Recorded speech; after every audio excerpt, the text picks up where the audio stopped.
곁에 가는 길을 오직 그가 아시나니. 10절의 말씀 제목 삼았습니다. 나의 가는 길이다 라고 하는 것은 우리 인생이 살아가는 각자의 삶을 길이다 이렇게 얘기하잖아요. 우리 성도, 예수 믿는 사람, 우리 하나님의 자녀로 살아간다고 하는 것은 어떻게 보면 쉬운 일이 아닐 수도 있어요. 다니엘의 세 친구는 불타는 풀무에 던져지기도 했습니다. 하나님의 백성으로 살기를 원하다가 풀무불에 떨어지기도 하고, 다니엘은 기도하다가 모함을 받아가지고 사자굴에 던져지기도 했단 말이에요.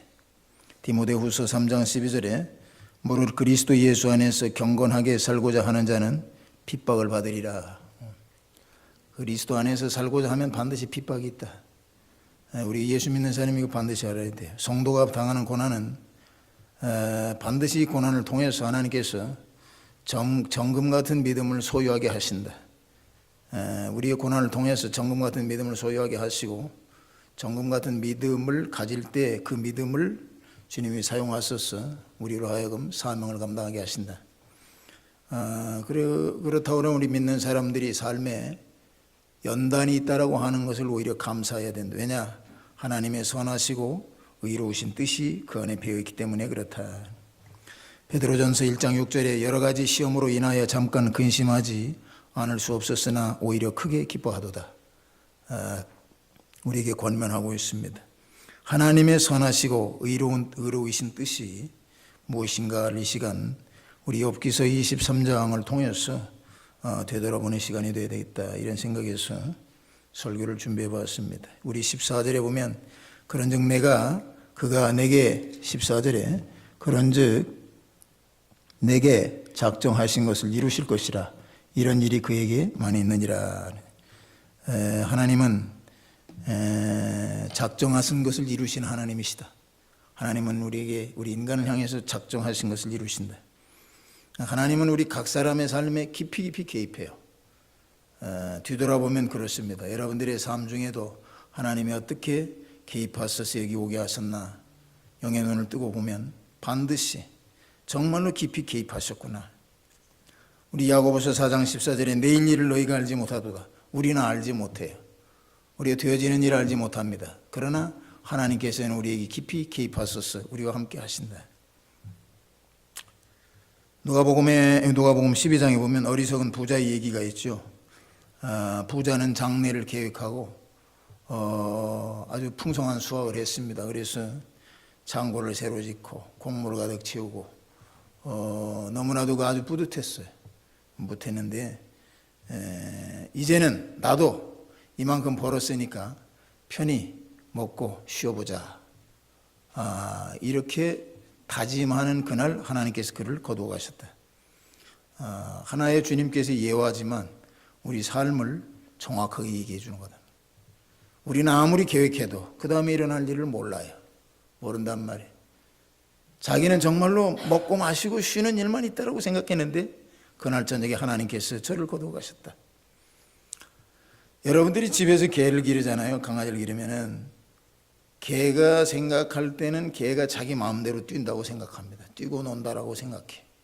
이 방에도 갔다 저 방에도 갔다. 자기 마음대로 살아요. 개가 마음대로 삽니다. 그러나 강아지라는 놈은 아무리 자기가 뛰고 자기가 하고 싶은 것을 다 하고 뒹굴고 별짓을 다 해도 결국에는 주인이 원하는 대로 사는 거예요. 그렇죠? 개하고 우리 사람하고는 차원이 다르단 말이에요. 저는 아무리 자기가 자기 세상을 산다 하더라도 주인의 테두리 안에 있어요. 주인이 주는 음식을 먹습니다. 주인이 자라는 장소에서 잡니다. 그렇게 돼 있단 말이에요. 우리 사람이 그래요. 우리는 내 생각 가지고 내가 마음대로 사는 것 같은데 하나님께서 우리 쳐두신 울타리 안에서 있어요. 하나님의 계획 안에 있습니다. 그러니까 우리가 어느 자리에서 무엇을 하든지 우리가 이것을 봐야 된다. 하나님이 나를 향해서 작정하신 일이 무엇인가? 이것을 우리 반드시 봐야 된다. 작정하신 일이 무엇인가? 근데 하나님께서 우리 인간을 향해서 작정하신 일은 다른 게 아니에요. 우리를 지으실 때 하나님의 형상으로 지으셨기 때문에 너는 하나님의 형상으로 살아라라고 하는 것이 하나님의 작정하심이에요. 하나님의 작정하신 우리 인간을 향해서 하나님의 형상으로 살아라, 이렇게 주님께서 바라시기 때문에 우리는 반드시 그 길 안에, 하나님이 원하시는 테두리 안에 있어야 돼요. 하나님이 원하시는 그 테두리를 벗어날 때는 반드시 하나님께서 연단으로 그를 이끌어 가신다. 연단을 주신다. 연단. 내게 연단이 있다라고 하는 것은 바로 이런 얘기예요. 나로 하여금 하나님께서 하나님의 자녀로 살게 하심이 내게 표현되고 있구나. 이것을 이건 틀림없는 얘기단 말이에요. 하나님이 모든 사정, 우리가 하나님께서 우리에게 연단을 주시고 여러 가지 고통과 어려움 속에 있을 때, 우리가 이런 때마다, 우리 인간들은 다 그런 그 상황을 만나잖아요. 이런 때 우리 인간으로서, 하나님의 자녀로서 잊지 말아야 될 거, 반드시 기억해야 될 거 하나는 뭐냐? 하나님께서, 내가 이렇게 연단 중에 있고 정말 하나님을 뽑지 못합니다. 하나님을 보지 못해요. 내게서 하나님이 지금 개입하고 계신가, 이것을 전혀 알지 못하고 나는 연단 앞에서 고통하고 있습니다. 그런데 오늘 이 본문을 통해서 우리가 반드시 알아야 되는 것은 뭐냐? 하나님께서는 모든 사정을 알고 계시리라고 하는, 알고 계신다고 하는 믿음을 절대로 잃어버려서는 안 된다는 거예요. 이것을 알고 계신다. 오늘 이 23장에 우리 제목 8절로 9절에 보세요. 그런데 내가 앞으로 가도 그가 아니 계시고 뒤로 가도 보이지 아니하며 그가 왼편에서 일하시나 내가 만날 수 없고 그가 오른편으로 돌이키시나 배울 수 없구나. 정말로 영적인 얘기죠. 이렇게 고통 속에 있었습니다. 욥이. 일거의 자녀를 10명 다 잃어버렸어요. 일거의 재산을 다 잃어버렸어요. 한순간에 자기 건강을 다 잃어버렸습니다. 이런 상황에서 오늘 이 고백이 뭡니까? 내가 앞으로 가도 그가 아니 계시고 뒤로 가도 보이지 아니하고 왼쪽에서 일하시나 내가 만날 수 없고 그가 오른쪽으로 돌이키시나 내가 배울 수가 없구나. 우리가 가만히 보세요. 이 얘기가 내가 이렇게 고통 중에 있는 나를 돌아보지 아니하시는 하나님에 대한 원망입니까? 여러분 더 깊이 한번 보셔야 된다고요. 내가 이렇게 고통 중에 정말로 말할 수 없는 어려움 중에 있는데도 하나님이 계시구나 하는 얘기를 여기서 오는 거예요. 하나님 계시다. 내가 왼쪽으로, 그가 왼쪽에서 일하시지만 내가 만날 수가 없구나. 그는 계시다. 그는 계시다. 내가 정말로 연단과 고통 중에 이런 아픔 중에 있지만은 그는 계시다. 이 믿음을 고백하고 있는 거다. 우리에게 어려움이 올 때마다 우리가 잊어서는 안 되는 것들이 이런 것들이. 그리고 10절에 이어서 뭐라고 그럽니까? 내가 가는 길을, 나의 가는 길을 그가 아시나니, 나의 가는 길을 오직 그가 아시나니 그가 나를 단련하신 후에는 내가 정금같이 나오리라. 정금같이 나오겠다는. 내가 내 길을 주님께서 아신다. 이 고통 중에서 하나님에 대한 원망이 아니고 이 일을 통해서 하나님이 나를 단련하신 뒤에 내가 정금이 되어서 나올 것이라고 하는 믿음을 저버리지 않았다고 하는 거예요. 믿음을 저버리지 않았다. 우리가 신앙생활하면서 무수히 보는 것들이 뭐예요? 그런 것들을 무수히 보잖아요. 나는 절대 믿음에 관해서는 목사님 걱정하지 마세요. 나는 믿음이 절대로 변하지 않습니다. 걱정하지 마세요. 목회를 평생 하면서 아주 수없이 속아왔던 말들이 그 말이에요. 나는 괜찮습니까? 나는 믿음이 괜찮습니까? 이런 사람들일수록 많은 사람들이 믿음을 저버려요. 왜? 믿음이라고 하는 것이 자기 자신 스스로, 자기 스스로 만들어가는 믿음이란 말이에요. 나를 믿어, 나를. 우리 지난 시간에도 얘기했잖아요. 내 심령에 성령께서 오셔야 이게 중생이고 거듭남이에요. 근데 내가 내 자리에 앉아가지고 내 의지를 얘기하고 있으면 넘어지는 거예요. 아무리 큰 소리를 쳐도 넘어져. 연조가 필요 없어요. 지휘가 필요 없어요. 이게 영적인 일입니다. 내가 정말로 주님께서 내 심령의 주인으로 계시고 내가 그를 온전히 의뢰할 때만 안 넘어지는 거예요. 내 스스로 장담 아무리 해봐야 얼마나 그런 사람들이 많이 왔다. 여러분들 주변에도 그런 사람들이 얼마나 많습니까? 걱정 없다고. 믿음에 대해서는 나도 믿음이 있어요. 내가 왜 시험이 듭니까? 나는 시험 안 들어요. 절대 시험 드는 사람이 아닙니다, 나는. 그런데도 얼마 있다 보면 믿음을 버리고 그냥 돌아서요. 그리고 거기다가 무슨 얘기가 돼? 왜 믿음을 버리고 돌아서는 사람들이 있는지 모르겠어요. 이런 얘기까지 거기다가 아주 그 코테이션을 하면서 이용한다. 거기 주소까지 달아요. 주소까지. 왜들 그렇게 쓰러지는지 모르겠다고 하는 사람이면서도 자기 자신도 쓰러져요. 자기 자신. 정작 자신이 어려운 일을 조금만 만나면은 그게 자기가 그렇게 했다라고 하는 말도 잊어버리고 언제 내가 그렇게 그런 말을 했는지조차도 잊어버린 채 주저앉아 가지고 원망 불평으로 있다가 결국에는 주저앉고 넘어지는 사람들이 얼마나 주변에 많은지 몰라요. 내가 언제 믿음 생활을 했나? 그렇게 생각하면서 갑자기 믿음을 헌신짝처럼 버리는 그런 성도들이 종종 있어요. 헌신짝같이 버려. 우리가 왜 그렇습니까? 우리가 하나님의 사람으로 우리가 연단이 오고 고통이 올 때마다 하나님께서 나를 하나님의 사람으로 하나님의 형상으로 나를 이끌어 가시는 그 손길을 바로 보지 못해서 예수가 주인된 삶을 살지 못했어. 내 심령의 주님이 주인이 되셔서 그가 말씀하시는 바를 따라서 의지하고 그 인도함을 받아야 될 터인데 그가 주인이 아니에요. 내가 주인이야. 그러니까 그냥 넘어지는 거예요. 장사 없어요. 시험 되는 데는 장사 없단 말이에요. 오늘 이 본문의 말씀, 내가 앞으로 가도 그가 아니 계시고 뒤로 가도 보이지 아니하며 그가 왼편에서 일하시나 내가 만날 수 없고 그가 오른편으로 돌이키시나 배울 수가 없구나. 얼마나 고통 중에 하나님을 만나지 못하고 있는 욥의 고통. 그러나 하나님은 계시다. 다만 나와 함께 일하는 것 같이 내게 느끼지 못하지만 하나님은 계시다. 어떤 상황에서도 하나님의 주권을 인정하고 나는 그와 함께 가겠다. 욥의 믿음이에요. 이게 믿음. 나 자신을 의지하지 않고 하나님께 이 모든 것을 하려고 내 모든 형편과 처지를 주님께 맡기면 주님이 반드시 나를 단련하시고 정금과 같이 나를 이끌어내실 것이다. 이런 고백이 있어야 된다. 두 번째로는 우리는 겸손함으로 말씀에 순종해야 합니다. 우리 성경에는 우리에게 믿음이라는 단어를 무수히 얘기해. faith. 말도 못하게. 왜 믿음을 이렇게 얘기하냐?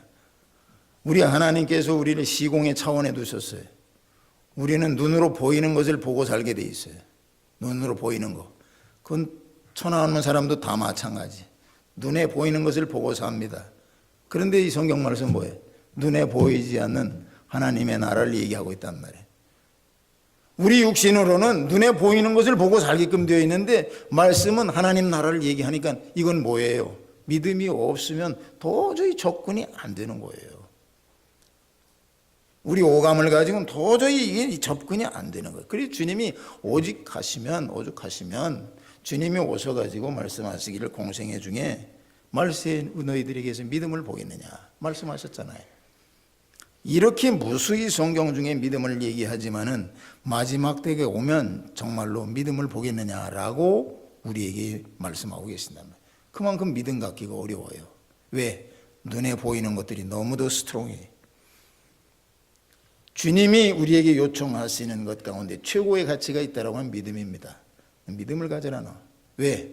너는 네 보이는 세상, 보이는 눈을 가지고 보이는 세상 속에서 살고 있기 때문에 나는 믿음 없으면 하나님과 하나님의 나라를 볼 수 없어. 믿음을 가져라. 이것이 우리에게 요청하시는 최고의 가치예요.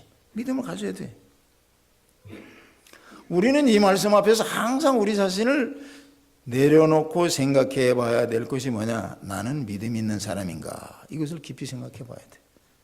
주님이 이렇게까지 말씀하셨는데 말세의 믿음을 보겠느냐라고까지 말씀하셨는데 나는 과연 믿음이 있는 사람인가?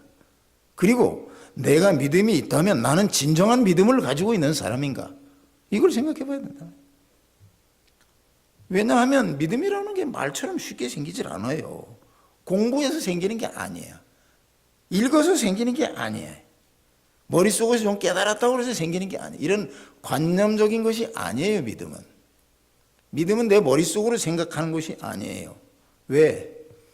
오늘 이 욥기서를 통해서 우리에게 말씀하죠. 욥의 믿음을 얘기하고 우리로 하여금 오고 오는 세대의 믿음이라고 하는 것이 무엇인가를 우리에게 가르쳐주는 내용입니다. 믿음이라고 하는 것은 연단을 통해서 하나님의 사람으로 만들어 가실 때 주시는 연단을 통해서 만들어지는 거예요. 그냥 뭐 글로 읽고 말로 들어가지고 대충 그저 머릿속으로 생각한다고 되는 게 아니단 말이에요. 연단을 통해서 얻어진다. 믿음의 조상 아브라함이라는 사람은 주님께서 저에게 100세에 얻은 아들 이삭을 어느 날 밤에 저에게 이상 중에 오셔가지고 너 이삭을 나에게 바쳐라. 모리아 산으로 저를 데리고 가서 제단에 제물로 바쳐라. 하나님의 말씀이 들렸습니다. 얼마나 놀랐는지 몰라요. 얼마나 어렵게 아들이 100세에 얻었다는 100세에 아들을 100세에 얻었어요. 사라가 90이야. 100세 얻었는데 하나님의 말씀이 들리기를 너는 네 사랑하는 아들 이삭을 데리고 가서 모리아산에 가서 제단에 제물로 드려라. 이 말씀이 들렸어요. 아브라함이 어땠습니까? 아브라함이 망설이지 않았습니다. 마누라에게도 상의하지 않았어요. 마누라의 유일한 혈육이 90에 났어. 마누라 사라가 90에 났어요. 자기가 100세에 났습니다. 이 아들을 데리고 와이프에게도 한마디 상의했다는 얘기가 성경에 없습니다. 이삭을 데리고 3일 길을 걸어서 모리아산에 갔습니다. 아브라함의 머릿속에 별별 상념이 다 스쳐 지나갔을 거예요. 별별 생각이. 하나님께서는 무엇 때문에 나에게 100세의 아들을 겨우 하나 주시고서는 이 아들을 제물로 바치려 하나. 이런 생각 안 했겠어요? 정말 별별 생각 다 했어. 모리아산에 이르러 가지고 제단에 돌을 쌓고 제단을 만든 뒤에 자식의 손발을 묶어 가지고 그 위에 올리는 그 순간까지, 그리고 자식의 목에 칼을 대려고 하는 그 순간까지 이루 말할 수 없는 심령의 갈등이 있었을 거예요. 인간으로서 가질 수 없는 정말로 아픔이 있었을 거예요. 하나님이 왜 이러시는지 난 도대체 알 수가 없다. 이 갈등을 이겼어요. 이 연단을 이겼습니다. 이 연단을 이겼단 말이에요. 우리가 믿음의 조상이다. 아브라함이 무슨 신학 교육을 받아서 교회 생활을 오래 해서 무슨 나이를 많이 먹어서 이래서 믿음이 좋다는 게 아니고, 저가 그런 연단을 하나님 앞에서 패스했어요. 그런 갈등 속에서 정말로 영혼의 고뇌를 돌파했어요. 그래서 그게 믿음의 사람이요. 믿음은 이런 걸 통해서 얻어지는 거예요. 아브라함의 평생 동안 하나님과 신령한 교통, 이런 것들을 체험을 많이 한 사람이니까 믿음이 있는 사람이다. 아니면 나는 하나님을 정말 갈망하고 살고 날마다 하나님을 생각하고 산다, 그것이 아니라 하나님 앞에서 보인 저의 진정한 겸손함으로 순종함으로 하나님 앞에 보여준 저의 행동을 주님께서 뭐라고 그랬냐, 그것을 아브라함의 믿음이다, 이렇게 얘기했어요. 창세기 22장 16절에 내가 이같이 행하여 내 아들 내 독자를 아끼지 아니하였은즉 내가 네게 큰 복을 주고 내 씨로 크게 성하여 하늘의 별과 같고 바닷가의 모래와 같게 하리니. 아브라함의 믿음을 주님께서 확인하시고 저에게 부어주시는 축복의 말씀입니다. 우리 두고두고 오는 세대가 들어야 되는 얘기고, 하나님 앞에서 나의 믿음의 크기를 따라서 하나님이 나의 삶 중에 복을 주신다. 믿음 보시기를 원해요. 그렇게 믿음을 많이 말씀하시고, 오죽하면 말세의 믿음을 보겠느냐, 믿음을 보겠느냐. 성육신하신 주님께서 제자들을 향하여 하신 말씀이잖아요. 믿음을 보겠느냐. 믿음이 없어. 이 시대에 얼마나 물결이 밀려옵니까? 오버웰밍, 압도해요. 압도해. 우리를 내리둘러. 세상의 영이 내리눌릅니다. 내리눌러가지고 우리가 길을 펼 수가 없을 정도예요. 눈을 들어서 하늘을 볼 수가, 내리누르니까. 한 사람 한 사람 전부 세상의 영으로 전부 압도하고 있습니다. 꽉 내리누르는. 하나님의 나라를 기억하고 하나님의 나라를 소망하고 하나님의 말씀을 믿음으로 받아들일 수 없는 어려운 시대를 만났어요. 구조가 그렇게 돼가고 있어요. 구조가. 이 시대에 하나님의 말씀이 들리지 않는 시대입니다. 어려운 시대예요. 믿음이라고 하는 것은 쉽게 생기지 않는다. 다시 말해서 오늘 이 욥기서를 통해서 우리가 알아야 될 것은 믿음이라고 하는 것은 역경과 고난을 통해서 역경과 고난이 우리에게 밀려올 때마다 말씀에 의지하고 순종함으로 이겨나갈 때 생기는 것. 그것이 믿음이고 그 과정을 통해서 정금과 같은 믿음으로 우리가 세워져 간다. 이렇게 얘기할 수 있어요. 하나님의 선하신 뜻이 무엇인가? 이 일을 통해서 나를 향한 하나님의 선하신 뜻이 무엇인가? 이것을 바라볼 수 있어야 된다. 욥은 고통 중에서도 이렇게 고백합니다. 11절 12절에 내 발이 그의 걸음을 바로 따랐으며 내가 그의 길을 지켜 치우치지 아니하였고 내가 그의 입술의 명령을 어기지 아니하고 일정한 음식보다 그 입의 말씀을 귀히 여겼구나. 이런 고통 중에서도 나는 그의 걸음을 바로 따랐다. 그의 길을 지켜서 치우치지 아니했다. 그의 입술의 명령을 어기지 아니하고 일정한 음식보다 그 입의 말씀을 귀히 여겼구나. 이것이잖아요.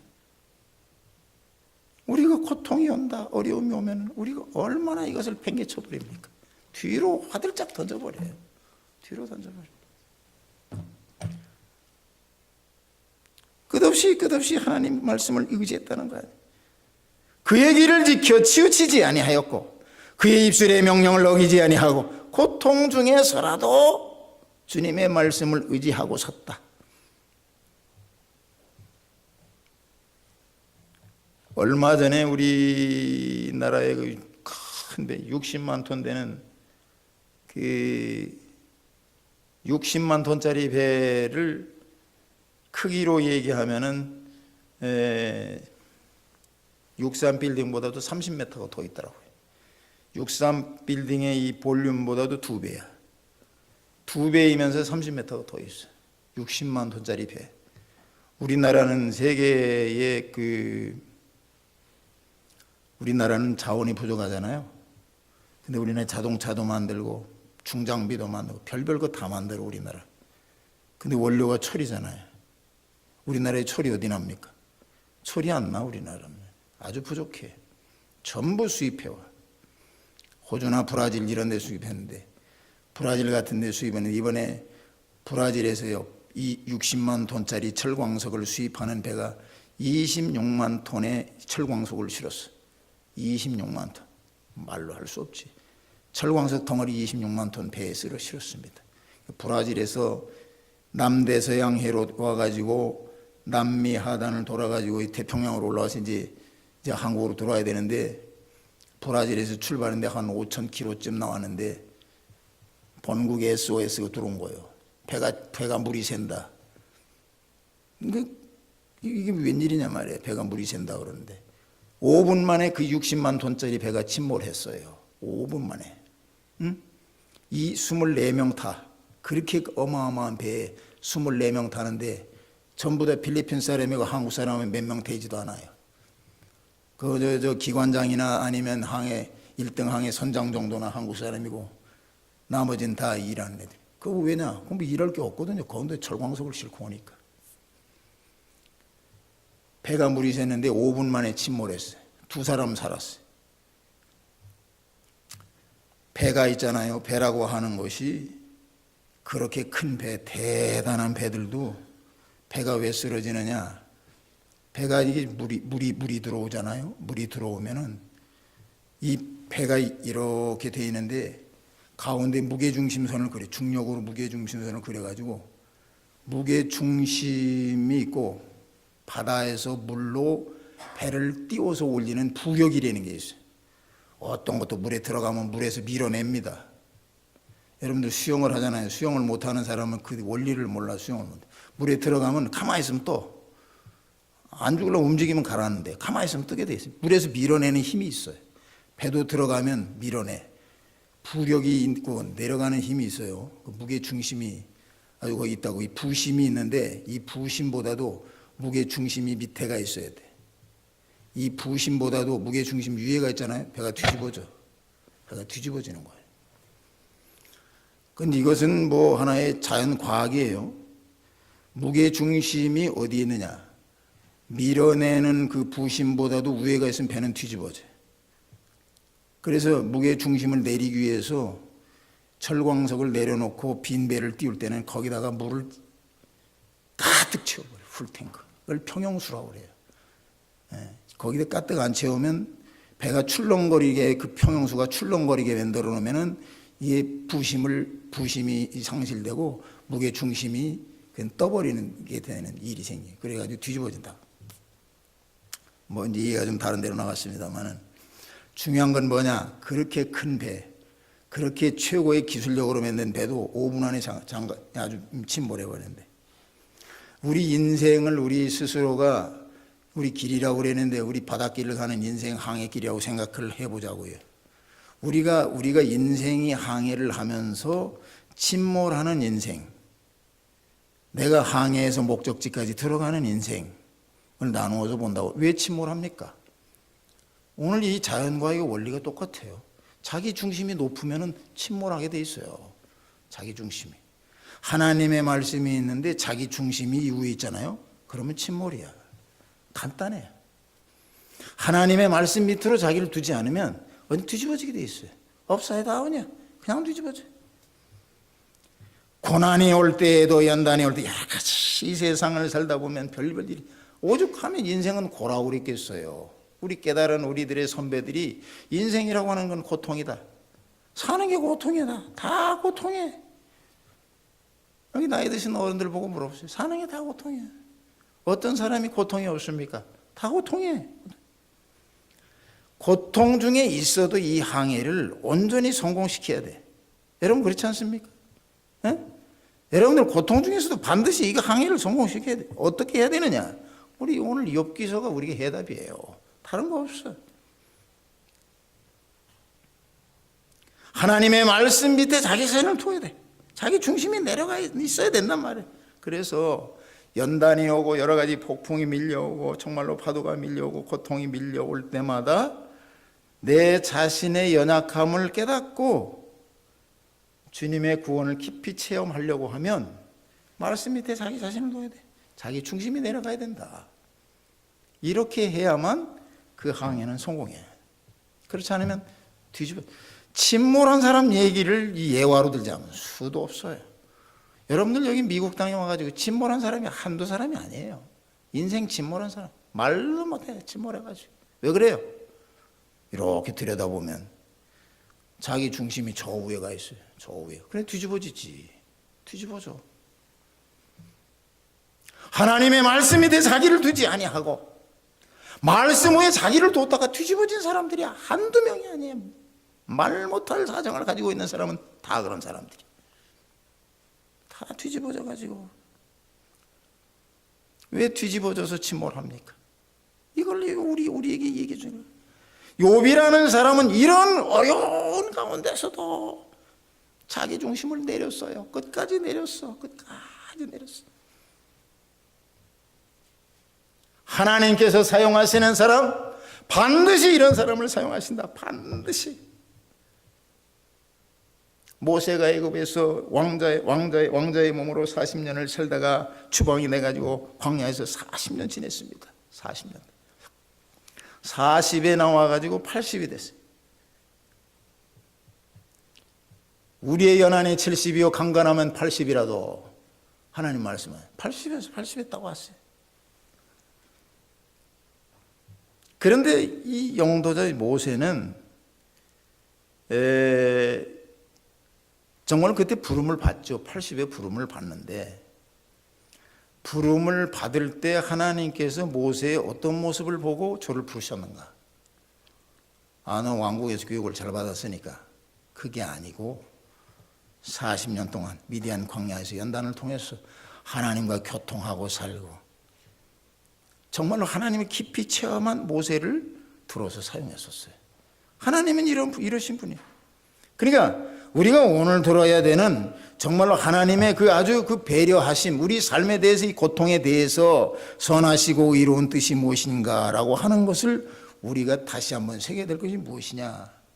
내가 내 무게 중심을 하나님 앞에서 겸손함으로 내리고 순종할 때만 하나님의 중심, 하나님의 사람으로 살 수 있다라는 얘기예요.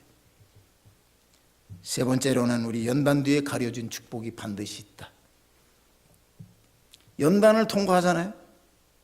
우리 삶 중에는 다 고통이 많아요. 이 고통을 핸들하고 매니지하는 방법에 미숙하고 이런 것들 때문에 넘어지고 침몰해버려요. 신앙생활을 깊이 해야 되는 이유가 그겁니다. 우리가 삶을, 여러분들이 전부 다 삶을 성공하고 살아야 될 거 아니에요. 하나님 앞에서 하나님의 자녀로 온전히 승리해야 될 거 아닙니까? 그렇잖아요. 하나님의 말씀, 하나님이 정말로 우리에게 연단을 주셔서 그걸 다 통과하고 이기고 승리한 사람에게 주시는 축복이 있어요. 하나님의 자녀의 축복이 있는데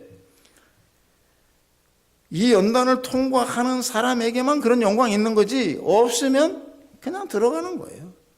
침몰하는 거단 말이에요. 그래서 우리는 고난을 받을 때마다 매니지 잘 해야 돼요. 기쁨으로 잘 받고 하나님께서 반드시 이 뒤에 축복을 놓아두시고 나를 여기 통과하게 하시는구나. 잘 통과해야 돼. 잘 통과해야 돼. 세상 바라보다가 무게중심 높이다가 자존심 세우다가 얄궂은 것 쳐다보다가 이러면 그냥 쓰러져 버려요. 그냥 쓰러져. 세상을 다스리는 주권이 하나님께 있음을 우리는 다 믿는 사람들이에요. 저나 여러분들이 다 믿는 사람들이에요. 하나님께서 세상을 다스리신다. 하나님께서 세상을 다스리신다라고 하는 것을 믿는 우리들인데, 그러면은 그 하나님께서 우리 한 사람 한 사람 불러가지고 하나님의 정하신 뜻이 있다. 우리를 향하여 뜻이 있어요. 하나님의 사람으로 살도록 하나님의 작정된 울타리가 있단 말이에요. 통과해야 돼. 서울의 서초동에 이모 한의사라는 한의원이 있는데 사랑의 교회 집사예요. 이 사람은 한의사를 정말로 가정이 어려웠어요. 아버지가 6.25 때 참전해가지고 파편을 맞아가지고 고생하다가 전쟁 끝나고 한 3년 동안 시름시름 앓다가 죽었는데, 아버지가 없는 가정에서 자랐어요. 근데 엄마 혼자서 애를 키우는데 자녀들은 많은데 너무너무 고생해. 아버지 죽고 나서 자기 누나는 학교를 그만두고 초등학교도 제대로 졸업 못하고 그만뒀어. 자기는 초등학교 졸업하고 동네에 나가서 지기 시작해. 지기. 남들 학교 가는 게 그렇게 부러워. 그럴 거 아니에요. 초등학교 졸업했는데 다른 사람 다 학교 가는데 자기 학교 못 가니까. 그런데 이제 누나가 나이가 돼가지고 시집을 가고 서울로 시집을 갔어. 서울로. 근데 누나 집이 하도 집이 어려우니까 누이 집에 이제 그 얹혀서 사는데 서울에 와가지고 공부를 그렇게 잘하지 못했나 봐요. 하여튼 고등학교까지 그렇게 졸업했는데 대학을 가고 싶은데, 대학을 어디라도 시험을 봐서 합격을 해야 될 거 아니에요. 합격을 해야 되는데 대학을 뭐 거저 갑니까? 대학을 몇 번을 시험을 봤냐? 대학을 구수를 했더라고. 우리나라 아주 기록이야. 대학을 구수했어. 구수. 응? 대학을 하도 태어난 대학을 한번 가봐야 되겠다. 떨어져가지고 그렇게 떨어져서 안 돼가지고 군대 영장이 나오니까 군대를 갔다 와서 또 공부했어. 그래서 대학을 가는데 어딜 가느냐? 한의과 대학을 갔어요. 한의과 대학을 갔는데 공부도 어렵게 한 거죠. 들어가기도 어렵게 했지만 공부도 어렵게 했어요. 그런데 하여튼 이 친구가 믿음으로 그 모든 연단을 갖고 있어요. 어려서부터 가정적으로도 아버지가 안 계시고 어머니 홀어머니 밑에서 지게지고 어려웠던 그렇게 살고 자기 누이 집에 얹혀 살고 이루 말할 수 없는 고생이죠. 그것만 얘기해도. 근데 믿음을 항상 기도하는 가운데 하나님 앞에 날마다 기도하는 거예요. 하나님, 제게도 기회를 주소서. 나에게를 열어주시고, 하나님 제게 뜻이 계시지 않습니까? 주님의 손에 붙잡힌 바 되어 나도 한번 하나님의 사람으로 살게 해달라. 근데 구수에서 학교를 붙었는데 이 사람이 이제 졸업을 했잖아요. 자기 그 구수에서 학교를 갔으니까 자기 동급생이라는 게 완전히 저 밑에지. 뭐 학생 뭐 깨면 안 되죠. 근데 이 사람이요, 어디에서 이게 한의과 대학을 나온다 그래가지고 다 돈 버는 게 아니잖아요. 예전에 우리 동네 한의과 대학 나와가지고 이 장사가 안 돼. 한마디로 얘기해서 한의과 대학을 나와도, 응? 한의과 대학 나온다고 다 돈 버는 거 아니에요. 예. 그런데 이 사람이 어떻게 돈을 벌었냐? 이 서초동에, 나 오늘 최근에 알았는데, 서초동에 가면 이 비염을 고치는 명문 한의원 이 사람. 그러니까 뭐 하여튼 코에 관련된 것은 이 사람을 찾아가면 낫는다는 거예요. 예? 근데 그 약을 개발을 했어. 이 사람이 이제 개발한 것도 기가 막히더라고요. 우리나라에 코나무라는 나무가 있대요.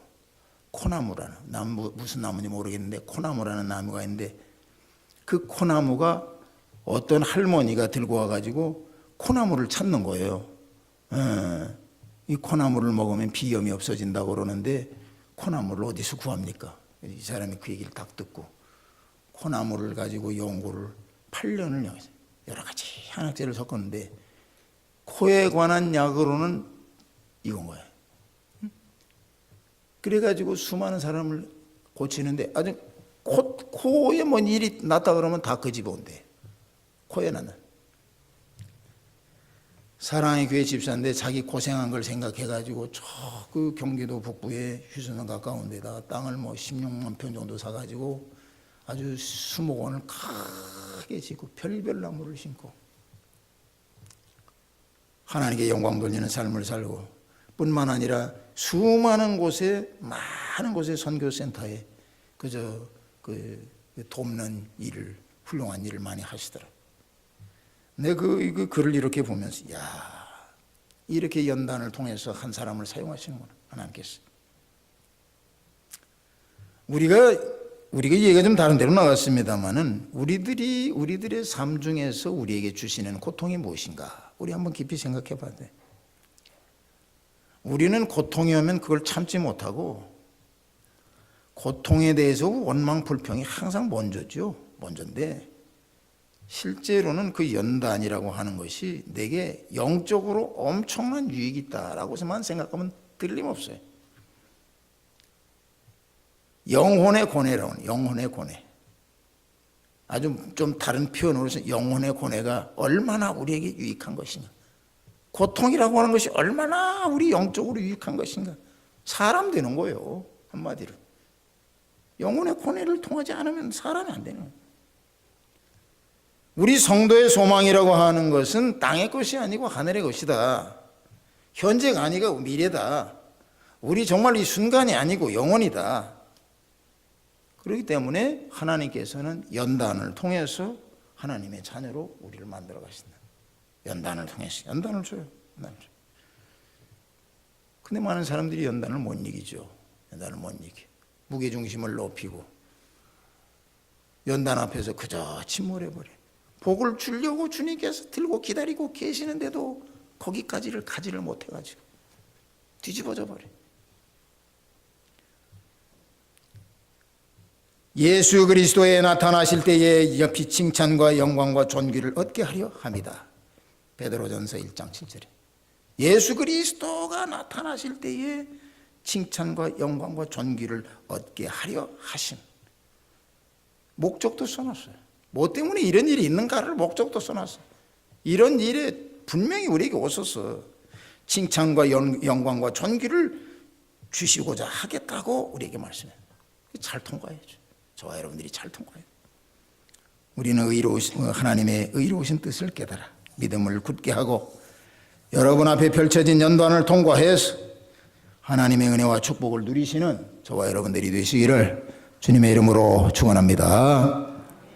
기도하겠습니다. 하나님 아버지 감사합니다. 오늘 우리에게 귀하신 말씀을 주셔서 말씀 붙들고 우리 자신 새롭게 되돌아보게 하심 감사합니다. 아버지, 우리에게 펼쳐지는 여러 가지 아버지 고통과 아픔 속에서 때로는 쓰러지고 넘어지고 주저앉았던 저들이 올시다. 우리 무게중심을 하나님의 말씀 밑에 내리게 하시고 아버지 말씀에 순종하여 정말 우리가 달려가는 이 인생의 항해를 온전히 승리로 이끌고 하나님 원하시는 곳으로 아버지 가기를 원합니다. 오늘도 아버지 이전에 나와 주님의 말씀을 듣고 가는 모든 성도들이 함께 하시고 이 말씀 붙들고 승리하는 저들이 되게 하여 주시옵소서.